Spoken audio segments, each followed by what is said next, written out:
নতুন রাজনৈতিক দল গঠনে বৈষম্য বিরোধী ছাত্র আন্দোলন ও জাতীয় নাগরিক কমিটির আপনার চোখে নতুন বাংলাদেশ ক্যাম্পেইন শুরু হয়েছে। মতামত নিতে ঢাকা বিশ্ববিদ্যালয়ের 6টি স্থানে স্থাপন করা হয়েছে বুথ। সেখানে আছেন আমাদের সহকর্মী আরিফুল ইসলাম, যুক্ত হচ্ছি তার সাথে। আরিফ, ক্যাম্পেইন তো শুরু হলো, প্রথম দিনে শিক্ষার্থীদের সাড়া কেমন দেখছেন জানাবেন। সামিয়া, কিছুক্ষণ আগেই কিন্তু ক্যাম্পেইনটি ঢাকা বিশ্ববিদ্যালয়ের এই টিএসসিতে অনুষ্ঠিত হয়েছে।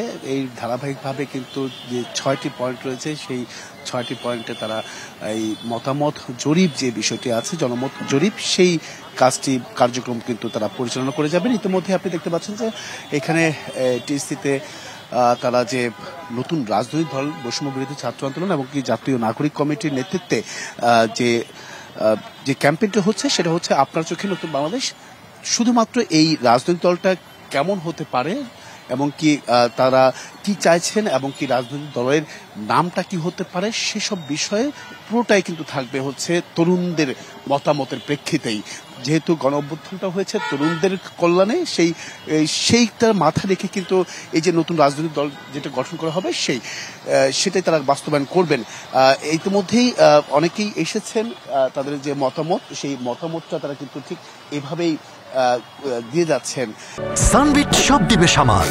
সানবিট ম্যাজিক প্রেস ডিশওয়াশিং এর মাথা ঘোরানো সলিউশন। ফর্ম নাম্বার, নাম, পেশা, মোবাইল নাম্বার, এমনকি যে কেউ এখানে কিন্তু এসে আপনি এই নাগরিক যে এই আপনার চোখে নতুন বাংলাদেশ যে নতুন দল গঠন করতে যাচ্ছে বৈষম্য বিরোধী ছাত্র আন্দোলন, সেই দলটা কেমন হতে পারে, তাদের চাওয়া পাওয়া কি তরুণদের, সেটা কিন্তু সেখানে তারা এখানে লিখে দিতে পারবেন। এর পাশাপাশি তারা এমনকি অনেকেই অনলাইনের মাধ্যমেও তারা কিন্তু এই ফর্মটা পূরণ করতে পারবেন। এখানে যিনি আছেন বৈষম্য বিরোধী ছাত্র আন্দোলনের পক্ষ থেকে আমি একটু কথা বলতে চাই আপনার সঙ্গে।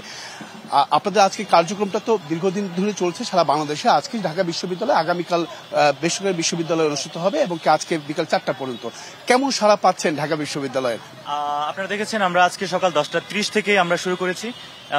এই শিক্ষার্থীরা শুরু করেছে, আপনারা দেখতে পাচ্ছেন, এবং আশা করছি বাংলাদেশের মানুষ তারা হচ্ছে আমাদের সাড়া দেবেন এবং আমরা সারা বাংলাদেশের বিভিন্ন জেলাতে, প্রত্যেকটা উপজেলাতে আমরা পাঠিয়ে দিয়েছি, সেখানে তারা ইতিবাচক রেসপন্স পেয়েছে। এবং আমাদের যে টার্গেট ছিল, আমরা ভেবেছিলাম যে 2 লক্ষ মানুষের নেব, আমরা কিন্তু প্রায় এগুলা ইতিমধ্যে প্রায় অতিক্রম করে ফেলেছি। তো এখন আসতেছে, আজকে আমরা ঢাকা বিশ্ববিদ্যালয়ে প্রায় 3000+ মতামত নেব।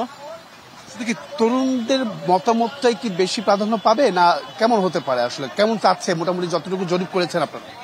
দেখেন, আমরা এই অভ্যুত্থান পরবর্তী সময়ে আমাদের যে বিপ্লব, এই স্পিরিটটাকে ধরে রাখার জন্য আমরা চাচ্ছি যে তরুণদের নেতৃত্বে একটা নতুন রাজনৈতিক দল আসুক, নতুন রাজনৈতিক বন্দোবস্ত হোক এবং ফ্যাসিবাদী যে কাঠামো আছে সেটার বিলুপ্তি ঘটুক।